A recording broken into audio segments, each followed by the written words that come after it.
Graça e paz, aqui quem fala é o presbítero Rodrigo Oliveira.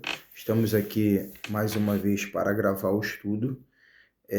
O estudo ele é ministrado na nossa igreja toda terça-feira, às 19h30. Porém, nem todos os irmãos conseguem estar por causa de trabalho, faculdade, etc. e tal. Então, foi pedido que pudéssemos gravar o estudo, né? Então, sempre o estudo acontece às terça-feira e dias depois eu paro aqui em casa e faço o vídeo para ficar registrado e os irmãos poderem ter acesso, né? Não só os irmãos da nossa igreja, mas como está aqui na rede social, né? Outras pessoas, membros de outras igrejas e até não cristãos, podem ter acesso ao estudo. Vamos lá? Antes de começar o estudo, né? Precisamos fazer uma oração, né? Pedir a Deus que nos ilumine, por mais que a gente estude, toda a interpretação bíblica, ela se dá pela presença do Espírito Santo. Grandioso Deus, eterno Pai está nos céus, obrigado, Senhor, por estarmos aqui mais uma vez, Senhor, inclinados a aprender, a mergulhar nos teus ensinamentos, Senhor. Pai querido, Pai de amor, cubra-nos, Senhor, com a tua unção, esteja com cada uma das pessoas que irão estar ouvindo e assistindo esse vídeo, que elas possam estar sendo abençoadas também, em nome de Jesus. Amém. Pois bem, vamos lá. O tema do estudo que foi pedido foi Carta às Igrejas da Ásia. Essas cartas que tem em Apocalipse, capítulo 2 e capítulo 3, né? A pessoa pediu um estudo acerca dessas cartas, né?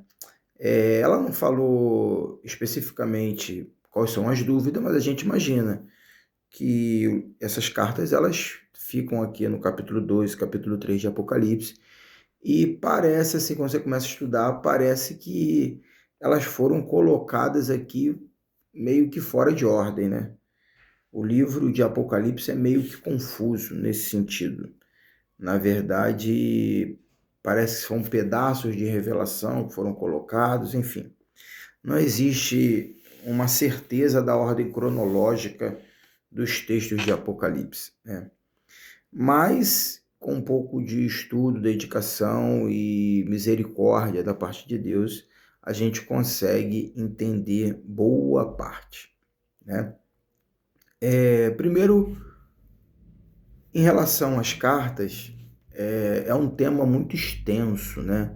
Então, eu creio que não vai ser possível passar em um vídeo apenas, como eu não consegui passar em um dia de estudo lá na igreja. Vão ser precisos pelo menos 2. Em primeira mão, o estudo que aconteceu na terça-feira passada, eu vou aplicar aqui em 2 vídeos. Não vai ser possível fazer em um, né? Porque eu vou detalhar bem. Então, eu vou aplicar em 2 vídeos. Então, vamos lá. Primeiro, quem escreveu o livro de Apocalipse? Mas não eram as cartas às igrejas da Ásia? Por que o irmão está falando sobre Apocalipse? Pois bem, as cartas às igrejas da Ásia estão no capítulo 2 e capítulo 3 de Apocalipse. Acontece que existe um contexto dentro desse texto. E o contexto, ele está pelo menos entre o capítulo 1 e o capítulo 5 de Apocalipse, né? Então, se faz necessário a gente entender toda essa narrativa inicial aqui de Apocalipse, não o livro todo, mas pelo menos essa narrativa inicial do capítulo 1 ao capítulo 4 e comecinho do capítulo 5, para entendermos a respeito dessas cartas, né?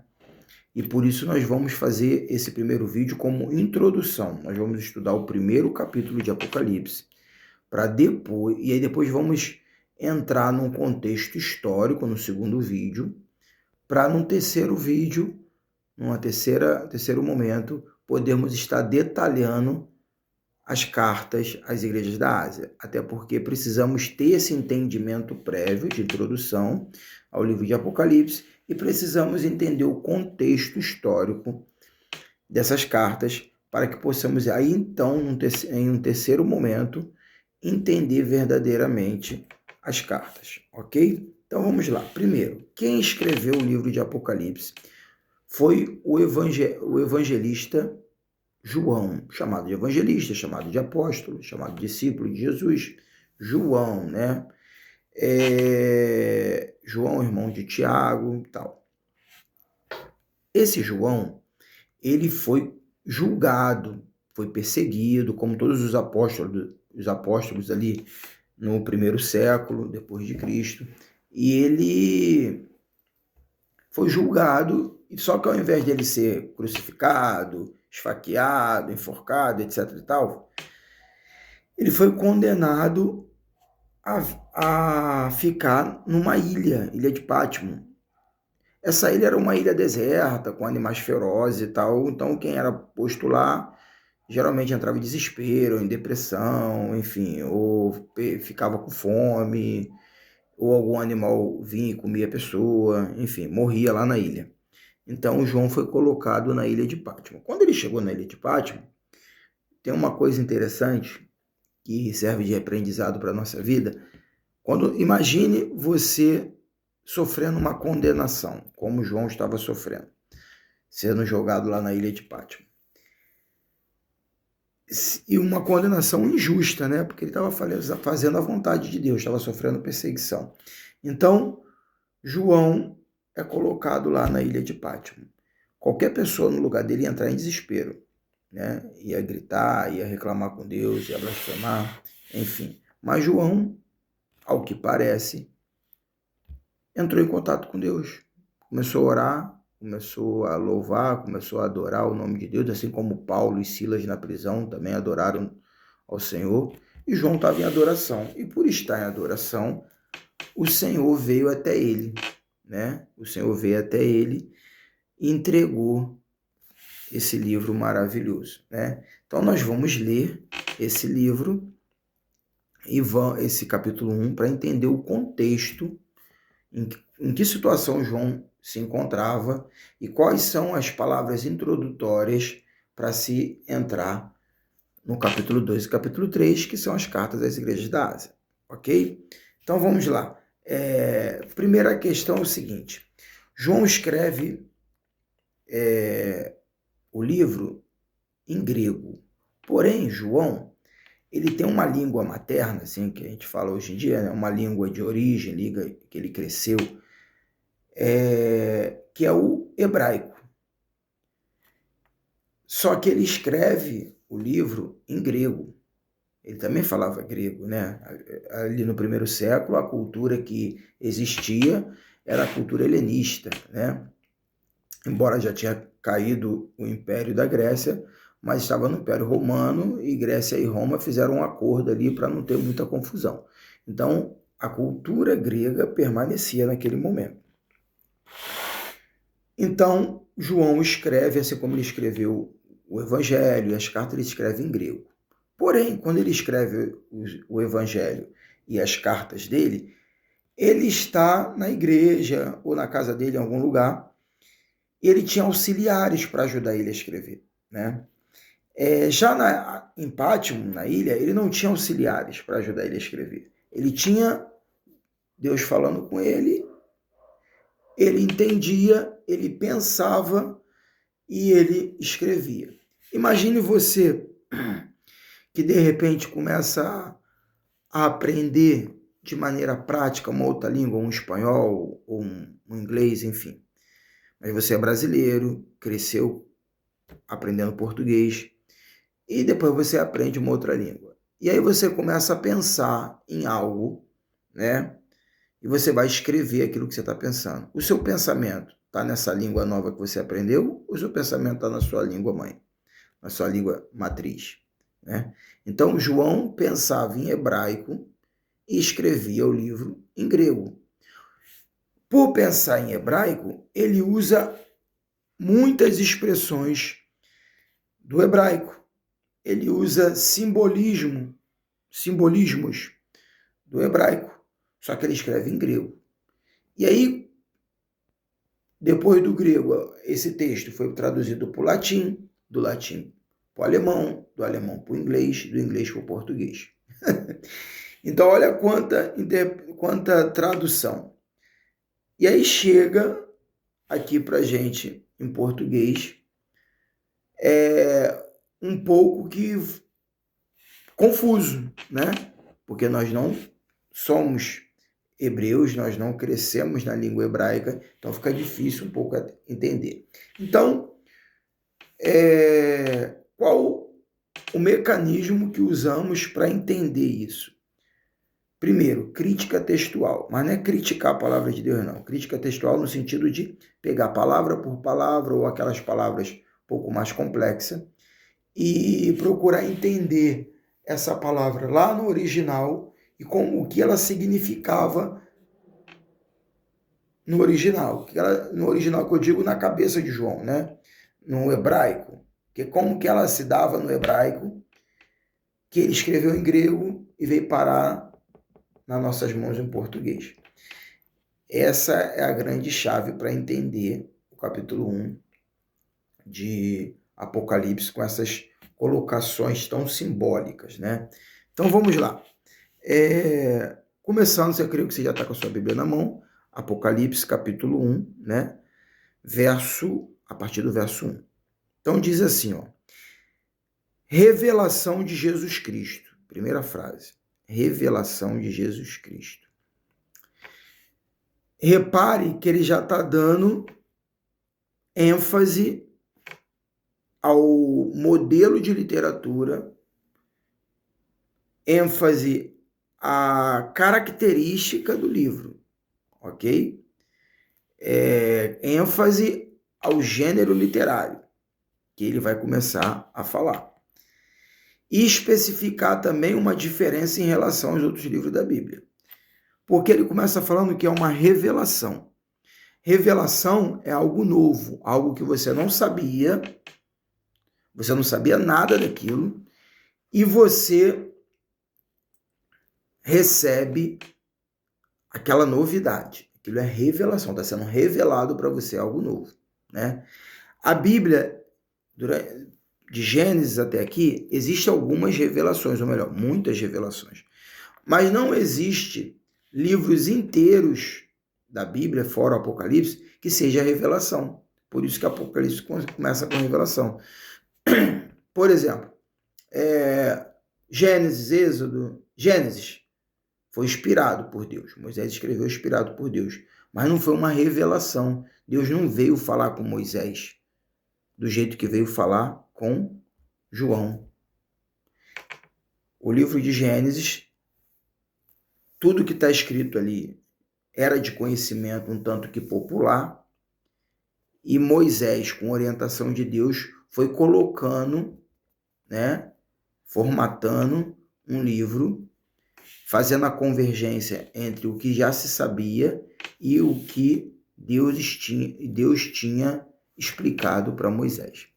Mas não é 100% revelação. Parte de tudo aquilo ali já era de conhecimento popular, né? Depois vem a parte dos livros históricos, livros poéticos,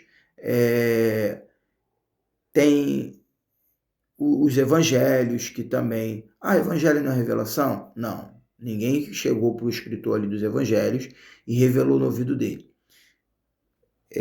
O evangelho é um conto de relatos, vai contando relatos acerca de Cristo, ok?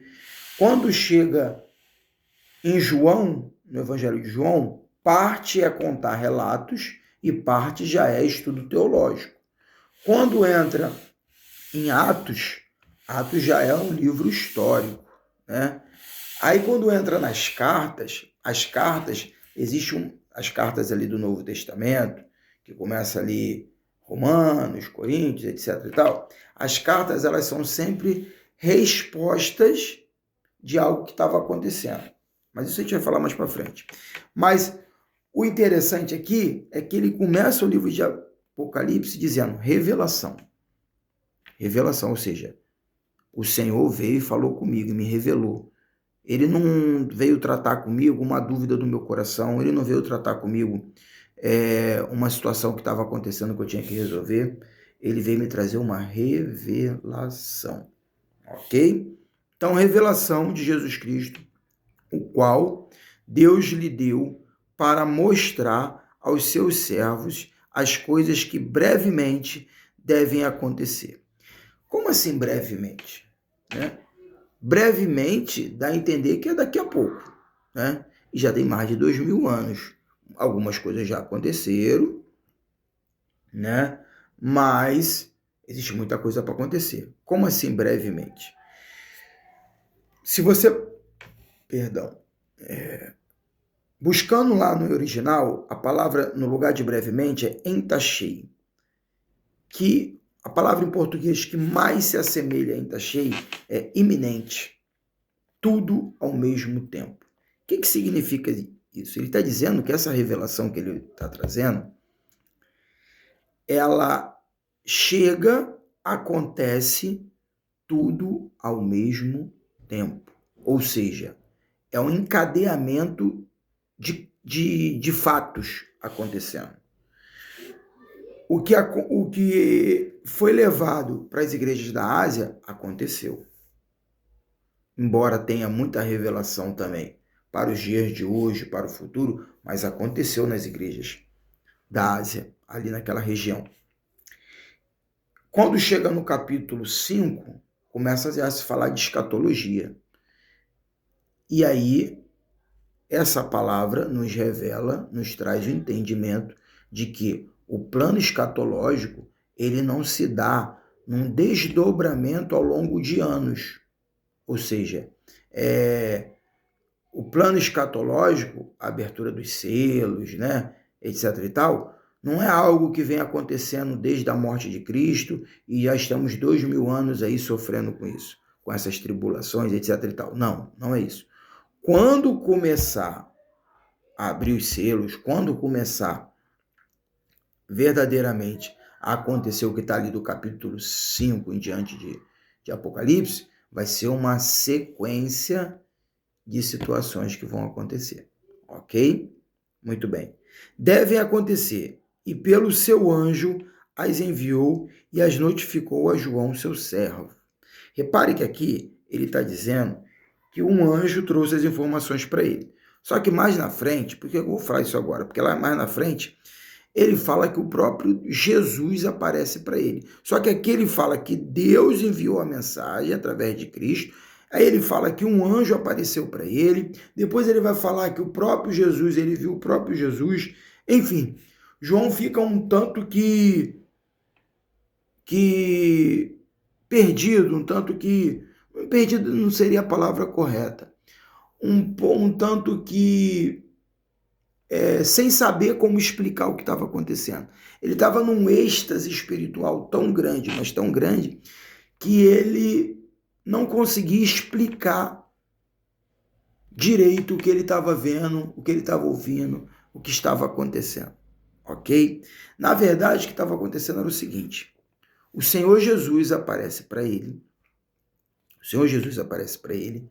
e junto com Jesus aparecendo para ele, vem... Toda vez que o Senhor vai mostrar alguma coisa para ele, é um anjo que mostra. O anjo é como se fosse o secretário do Senhor. Um anjo que mostra para ele. E ele vê Jesus falando, ele ouve Jesus falando, mas ele vê o anjo mostrando. Por isso que ora ele fala que é Jesus falando, ora ele fala que é o anjo mostrando, ora ele fala como ele tentando explicar as coisas. Mas por que acontece essa variação de maneira de falar?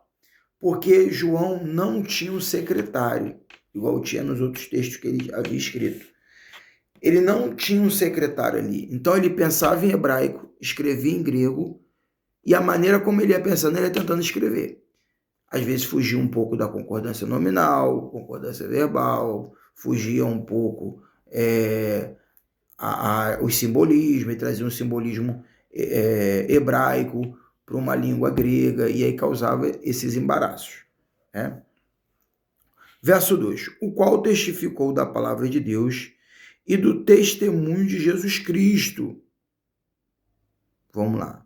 Testemunho de Jesus Cristo. Como assim testemunho de Jesus Cristo? Vamos entender esse testemunho. Quando a gente fala assim, testemunha, hoje aqui no Brasil, na nossa língua, parece que é alguém que viu alguma coisa, correto? Mas, na verdade, a palavra testemunho, lá no hebraico, ela significa morrer por uma causa. Como assim? Imagine um profeta recebe uma palavra do Senhor e o Senhor vai lá e fala assim, assim, assim para fulano. Quando o profeta chega diante da pessoa que ele tem que falar, ele fala, assim diz o Senhor, e fala a frase que o Senhor falou. Não é assim? Naquele momento ali, o profeta está matando o eu dele, está matando o que ele pensa acerca do que Deus fala, ele está jogando por terra tudo aquilo que ele pudera processar em relação àquela informação. E está entregando a mensagem do jeito que Deus mandou. Ou seja, ele matou o eu dele e entregou do jeito que Deus falou. Ok? Ser testemunha nos dias de hoje é você viver para Cristo, como Paulo diz. Não vivo mais eu, mas Cristo vive em mim. Paulo diz assim também, porque um morreu por todos, logo todos morreremos. Então, não sou eu mais quem vivo, mas Cristo vive em mim. Então, quando a minha caminhada, o meu dia a dia, eu tenho que viver de acordo com o Senhor e jogar por terra as minhas vontades, os meus desejos, a minha personalidade, o meu jeito de agir e agir como o Senhor quer que eu haja. Isso é ser testemunha. Porque Jesus foi testemunha por quê? Porque ele agiu do jeito que o Pai mandou ele agir. Por isso que ele foi testemunha do Pai. Ser testemunha não é visualizar algo acontecendo, mas é viver aquilo que você está testemunhando. Ok? E de todo o que tem visto. Ou seja, você vai escrever... Você vai testificar, botar escrito o testemunho que você vive e o testemunho que Jesus viveu. Ok? Bem-aventurado, verso 3, esse verso é tremendo. Bem-aventurado aquele que lê e os que ouvem as palavras desta profecia e guardam as coisas que nela estão escritas. Dá a entender, quando você lê assim, que bem-aventurado aquele que pega a Bíblia e lê na frente da igreja, bem-aventurado aquele que ouve a palavra de Deus e bem-aventurado aquele que leva no seu coração, né? Mas quando você vai lá no original, você entende de uma maneira mais profunda. Ler é receber, ok? Você pode receber através da leitura, através do ouvir, através da visão. Então, ler é como você vê, como você tem o primeiro contato, né? Como que você tem o primeiro contato com a palavra. Então, bem-aventurado aquele que tem o primeiro contato com a palavra, aquele que ouve, né? Aquele que lê, ouve. Ouvir é processar na mente, entendeu? Porque quantas coisas a gente não ouve na rua e faz ouvido de mercador e deixa para lá, até esquece. Então, é receber, ouvir, processar e guardar no coração. Recebe, processa e guarda. É isso que o texto está falando. Bem-aventurado aquele que recebe, processa e guarda as palavras deste livro, as palavras do Senhor Jesus. Ok? Porque o tempo está próximo. Só que esse tempo aqui não é o tempo do relógio, não é o tempo Cronos, né? O tempo que nos permite observar o horário do dia. Aqui já são 19 horas e 39 minutos, né? É o tempo de hoje. Através do tempo nós observamos a natureza, o plantar e o colher. O escritor aos Provérbios lá, Salomão, diz que há tempo para tudo debaixo do céu. Enfim, mas não é esse tempo que está escrito aqui em Apocalipse, não. O tempo que está aqui é Kairos, é o tempo de Deus. Não é o tempo cronológico, o tempo Cronos, é o tempo Kairos, o tempo de Deus. O tempo de Deus é o tempo do renovo, o tempo do nascimento, o tempo do milagre, o tempo da manifestação do poder de Deus. Ok? Então, bem-aventurado aquele que recebe, processa e guarda, porque ele vai viver a manifestação do poder de Deus na sua vida. É isso que o texto está dizendo, ok? Verso 4. João, às 7 igrejas que estão na Ásia. Graça, paz seja convosco da parte... Graça e paz seja convosco. Vamos lá. João, às 7 igrejas. 7 aqui é uma figura de linguagem, porque no hebraico as letras são numeradas. E alguns números representam não só uma letra, mas como uma palavra. E o número 7 representa a perfeição. Então, o que ele está dizendo aqui? João, a igreja perfeita, as igrejas perfeitas que estão na galáxia. Então, a carta não é as igrejas da Ásia. A carta é a igreja perfeita.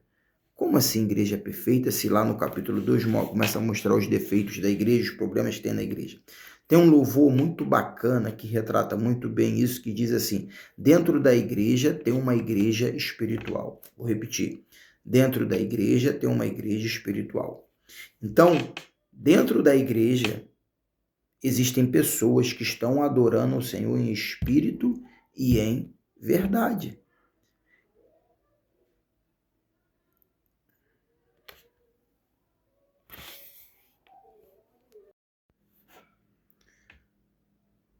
Continuando o texto, diz assim: graça e paz seja convosco da parte daquele que é, o que era e o que há de vir.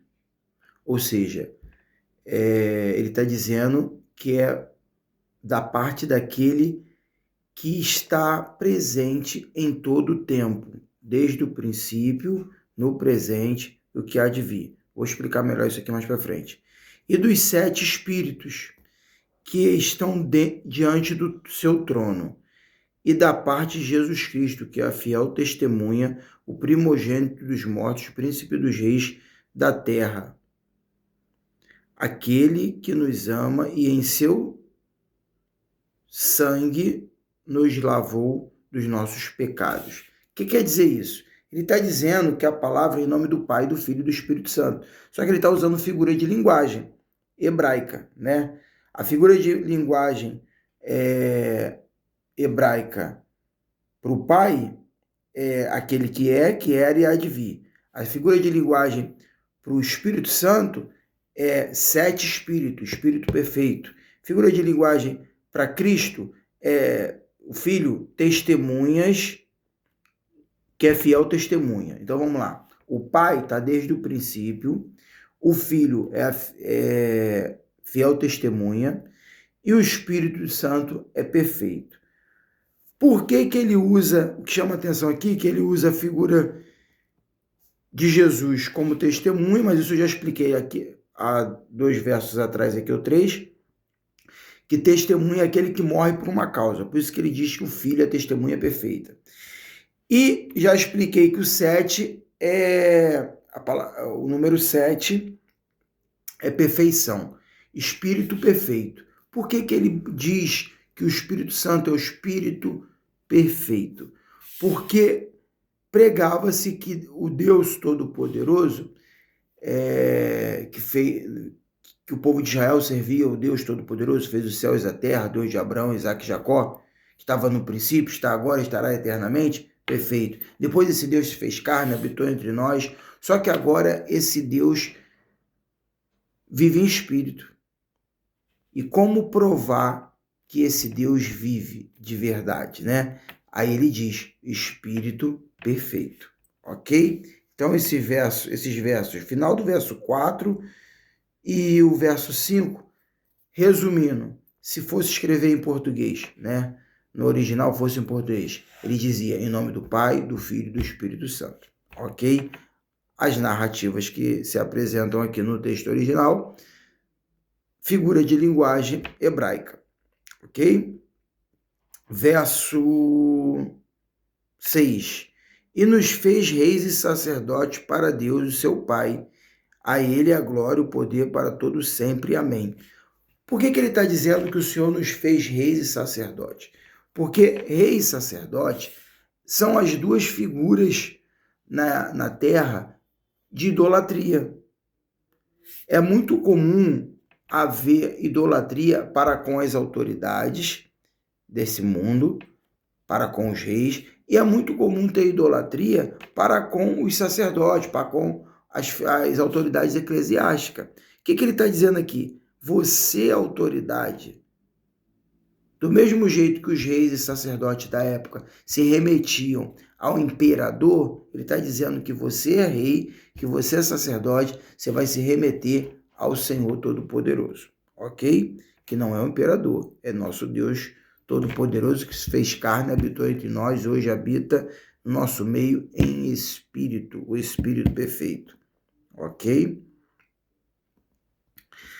Eis que vem com as nuvens e todo olho o verá, até os mesmos que o trespassaram, e todas as tribos da terra se lamentarão sobre ele. Sim, amém. O que ele está dizendo aqui? Quando o Senhor vier, lá na escatologia, lá no final do livro de Apocalipse, quando o Senhor vier, ele vem e todos veremos ele. Todos veremos ele.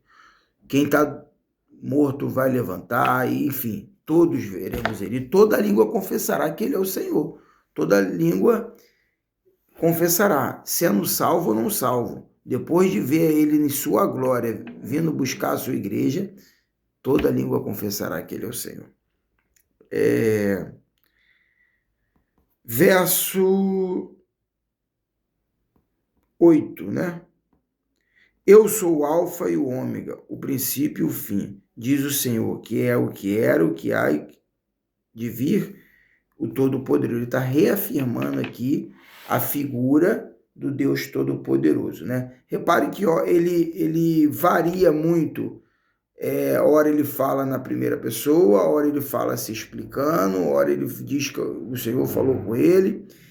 E também, ora ele fala em nome de Jesus, ora ele fala em nome do Deus Todo-Poderoso, ora ele fala em espírito, por causa do êxtase espiritual que ele estava vivendo. Então ele estava meio que confuso ali, ele foi escrevendo, não tinha nenhum auxiliar para ajudar ele, e por isso o texto sai dessa forma.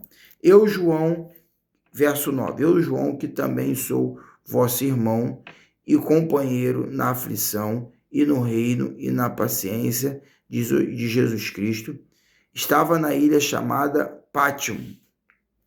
Olha que interessante. Ele acabou de falar aqui, nos versos anteriores, que o Senhor nos fez reis e sacerdotes, autoridade para poder falar com ele, como Todo-Poderoso, assim como os reis e sacerdotes da época falavam com o imperador. E aí, depois ele vem se humilhando, cai a ficha dele, ele vem se dizendo assim, ó, eu sou igual vocês, sou ser humano digno de misericórdia, como cada um de vocês. E estou aqui na ilha de Pátion, por causa da palavra de Deus e pelo testemunho de Jesus Cristo. Começa a cair a ficha dele, do porquê que o Senhor permitiu que ele fosse para a ilha de Pátion. A princípio, a ilha de Pátion era uma condenação que ele recebeu por estar praticando o cristianismo, né? Foi condenado por isso. Mas agora ele começa a entender que tem um propósito. Na nossa vida é assim. Quando você estiver passando por uma aflição ou passando por alguma fase que você acha que está sendo punido, ore, começa a se consagrar, começa a tentar ouvir a voz de Deus, que você vai começar a entender que tem um propósito para tudo. Eu fui arrebatado em espírito no dia do Senhor e ouvi detrás de mim uma grande voz como de trombeta. Olha que interessante. Arrebatado em espírito. Quem é pentecostal entende muito bem isso. Quando o Senhor nos arrebata em espírito para nos trazer uma revelação. Isso foi o que aconteceu com João. No dia do Senhor. Ele usa uma expressão muito comum lá no Antigo Testamento, o dia do Senhor. Só que o dia do Senhor, na visão hebraica, era o seguinte, era o dia que o Senhor se vingava. Era o dia que o Senhor fazia justiça, porque o povo estava tão distante da presença do Senhor, tão distante da vontade de Deus, que o povo só conseguia ver a manifestação desse Deus Todo-Poderoso quando ele vencia uma guerra, quando o Senhor fazia justiça, vingava o povo, né? E aí ele conseguia ver a presença do Senhor, ele conseguia sentir que Deus estava naquele lugar, que Deus estava cobrindo, que Deus estava guardando, e esse era o dia do Senhor.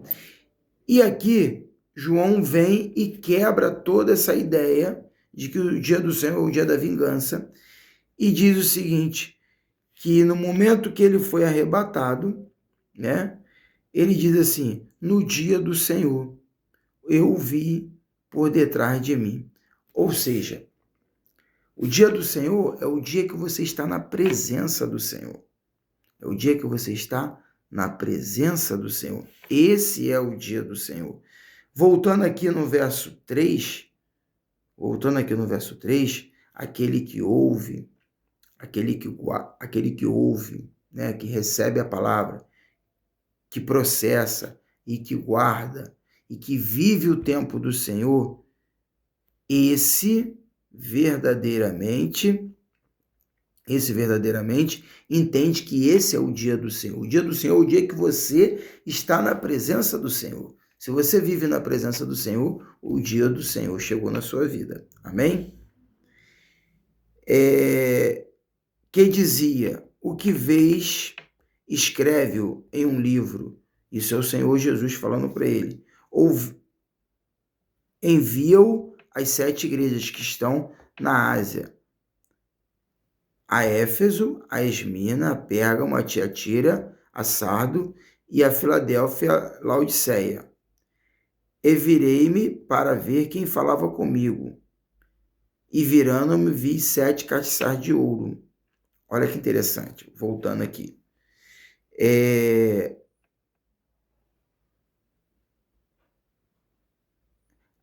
Envia o que você vai escrever às 7 igrejas. Não significa para a gente 7, número 7, mas é perfeição. Envia para a igreja perfeita, que está na Ásia. E aí ele fala aqui de 7 endereços. Porém, não significa que a carta era uma para cada igreja ou que eram cartas a essas igrejas, mas eram cartas à igreja perfeita. Ali era só uma simbologia da igreja perfeita do Senhor.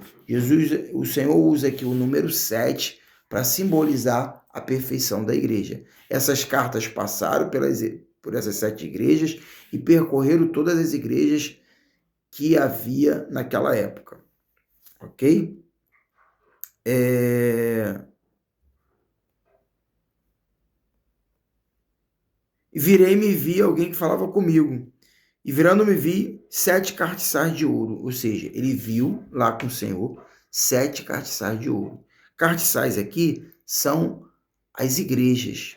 Então ele viu 7 igrejas. E por que castiçais de ouro? Porque não é a igreja perfeita? E ele usa a simbologia do castiçais de ouro para dizer que a igreja é perfeita. Porque o ouro é um metal polido, metal passado pela prova, né, para ficar puro, metal puro. Então, castiçais de ouro é a igreja. Ele está dizendo que a igreja perfeita está nas mãos do Senhor. A igreja perfeita está nas mãos do Senhor. Isso que quer dizer essa frase. E no meio dos 7 castiçais, no meio da igreja perfeita, um semelhante ao Filho do Homem. A única pessoa que tem esse título na Bíblia é Jesus, Filho do Homem. Profeta profetiza acerca do Filho do Homem. Existem outras nomenclaturas, outros nomes dados a Jesus. Filho de Davi, etc. Mas a expressão Filho do Homem é uma expressão que se remete a Jesus. Então, quando ele diz que ele vê um homem semelhante ao Filho do Homem, ele está dizendo que ele está vendo Jesus. Vestido até os pés de um vestido comprido, característica sacerdotal. cingido pelo peito com um cinto de ouro, característica de rei. E a sua cabeça de cabelos eram brancos como a lã branca, característica de autoridade e santidade, como a neve, e os seus olhos como chama de fogo, de justiça, e os seus pés semelhante a lotão reluzente, como se tivesse sido retirado de uma fornalha. Juiz, e sua voz como voz de muitas águas, autoridade e poder. Ou seja, ele está descrevendo Jesus, só que com figura de linguagem, né? E ele tinha em suas mãos 7 estrelas. Estrelas são a representação dos pastores da igreja. E da sua boca saía uma aguda espada de 2 fios. Ou seja, não sei se vocês já viram uma espada, eu até tenho 2 aqui em casa. A espada, geralmente, ela tem lâmina só de um lado, igual uma faca, ok? Quando ela penetra, ela fura e rasga para o lado, o lugar onde tem lâmina. Quando a espada ela tem lâmina dos 2 lados, ela entra rasgando para os 2 lados. Ou seja, é uma figura de linguagem. Deixa eu tentar explicar aqui. Sabe quando você está falando uma coisa com uma pessoa e tem uma outra pessoa perto, mas você não quer que aquela pessoa perceba o teor da conversa? Então você fala meio que codificado, você fala de uma maneira que só essa pessoa que te conhece, que conhece o assunto, vai entender, a outra pessoa não vai entender, ok? Isso é quando o Senhor fala que a palavra dele é como uma espada de 2 fios, significa que ele não fala codificado. Ele fala de modo que a palavra penetre em todas as áreas, em todos os lados, em todo aquele que passar perto da palavra, a palavra vai penetrar. Ok? Isso que ele quer dizer. E o seu rosto como o sol, quando na sua força resplandece. Por isso que ele começa dizendo lá a respeito da estrela. A estrela é o pastor e Deus é o sol. A estrela não tem luz própria. A estrela resplandece à luz do sol. Assim como os pastores na igreja não têm luz própria. Os pastores resplandecem à luz de Cristo. Ok?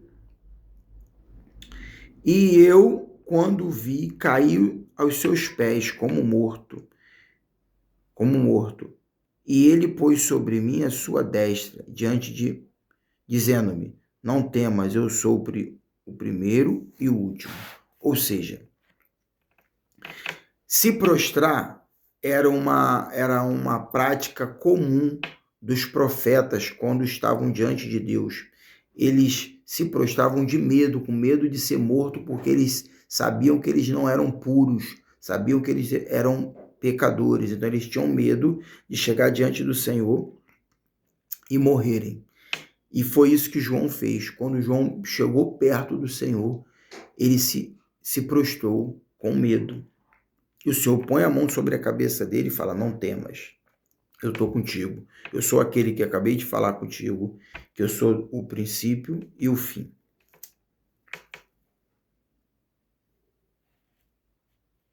E o que vive, e fui morto, mas eis que aqui... Desculpa. Eu sou o princípio e o fim, sou aquele que vive, fui morto, mas eis que estou aqui vivo. Ou seja, eu sou o Deus Todo-Poderoso, foi eu que apareci na terra em forma de homem, fui crucificado, ressuscitei e hoje estou aqui falando contigo. E tenho as chaves da morte e do inferno. Tenho a chave da morte e do inferno. Lá em Mateus diz que quando Jesus foi crucificado, entregou o seu espírito, ele desceu ao inferno e pegou a chave do inferno na mão de Satanás. Existe uma corrente teológica que explica que Satanás ficou preso dentro da casa dele, dentro do inferno. que o que está solto são os demônios. Se a gente comparar as catástrofes, as mortes que há aqui no Antigo Testamento e comparar com o Novo Testamento, com a história até os dias de hoje, é notório que no Antigo Testamento o mundo era muito mais violento, muito mais terrível. Por quê? Porque o diabo estava na terra. Mas isso é uma corrente teológica. Eu creio, mas você tem o direito de não crer. Mas é o que está escrito aqui em Apocalipse 1,18 e tem também uma referência lá em Mateus. E aí ele termina dizendo assim, no verso 19 e 20, ó, escreve as coisas que tem visto e aqui são, e que depois destas hão de acontecer. Ou seja, você vai escrever o que eu estou te falando, o que vai acontecer agora e o que vai acontecer no futuro. Ou seja, você vai escrever para essas igrejas agora, que eu preciso que essas mensagens percorram essas igrejas e depois vão percorrer todas as igrejas. E vai escrever também do que vai acontecer no fim dos tempos, que é a escatologia. O mistério das 7 estrelas, aí o que eu comecei falando lá e agora a própria Bíblia se explica aqui. O mistério das 7 estrelas, que é visto na minha mão direita, na minha destra, e dos 7 castiçais de ouro, as 7 estrelas são os anjos das 7 igrejas, e os 7 castiçais que viste são as 7 igrejas, ou seja, o anjo é o mensageiro, é o pastor, que é também chamado de estrela, porque resplandece a luz do sol, que é o Senhor, nessa figura de linguagem. Castiçais são as igrejas. E tudo começa com a palavra 7, o número 7, ou seja, o Espírito também é o 7 Espírito, né? Então, lá no verso 4 diz que o Espírito de Deus é perfeito. Aqui no verso 20 está dizendo que o pastor da igreja é perfeito, que a igreja é perfeita. Por que é perfeito? Porque adora o Senhor em espírito e em verdade. Dentro da igreja há uma igreja espiritual perfeita. Ok? Então, essa foi a nossa introdução, capítulo 1 de Apocalipse, né? Espero que vocês tenham entendido. E eu me ative aqui muito em explicar essas palavrinhas mais complicadas e para que nós possamos chegar depois no capítulo 2, que é quando começa aqui cartas às igrejas, e podermos entender de fato o que o Senhor tem a dizer, não só para essas igrejas citadas aqui, mas para todas as igrejas do nosso Senhor e Salvador Jesus Cristo, ok? Obrigado por nos acompanhar até aqui. Esse é o final da primeira parte do estudo. Teremos mais 2 partes, tá bom? Em nome de Jesus, fique na paz.